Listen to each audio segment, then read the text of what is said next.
The Smashing Machine. This is a film I was really looking forward to seeing. Dwayne Johnson, The Rock, in films these days I completely avoid because they're usually terrible, basic films. But I was quite interested in this because of the Oscar buzz from his acting performances, and the trailer looked pretty good, to be honest. I was left flat, disappointed, and to be honest, struggling to find interest in the story. And even the fight sequences were all the same. Straight to grapple, straight to punching in the head, over. They were really, really boring. I would say Dwayne Johnson's performance is really good, to be honest. I think he changes his voice, his mannerisms. He's very quiet in comparison to the way the Rock usually is, quite loud and bombastic. And I think that proved that he's got something. So I am now a bit more interested in him, and I'm more interested in what he does next if he keeps going down this a proper acting journey. I am interested to see what he does next.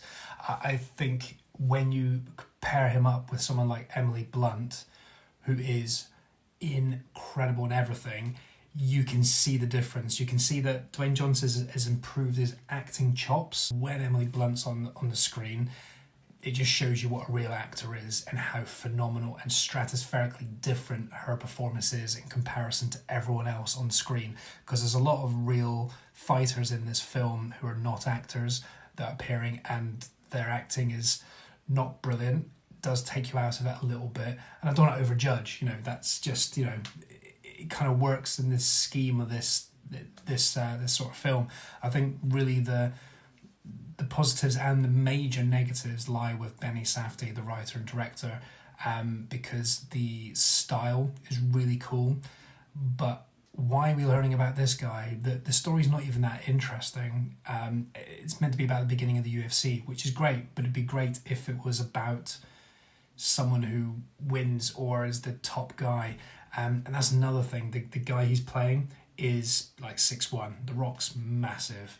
You cannot see The Rock with UFC training being in the ring with anyone and losing.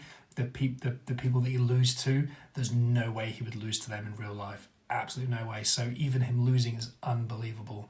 But yeah, the stylization that Benny Safdie puts on, like the grain to make it look retro, is really cool. But the story plots are not quick enough, and it's quite repetitive. Like I said, the fights are the same and repetitive. The arguments between these two fights are pretty boring because they just repeat themselves again. Not the worst, but wouldn't recommend.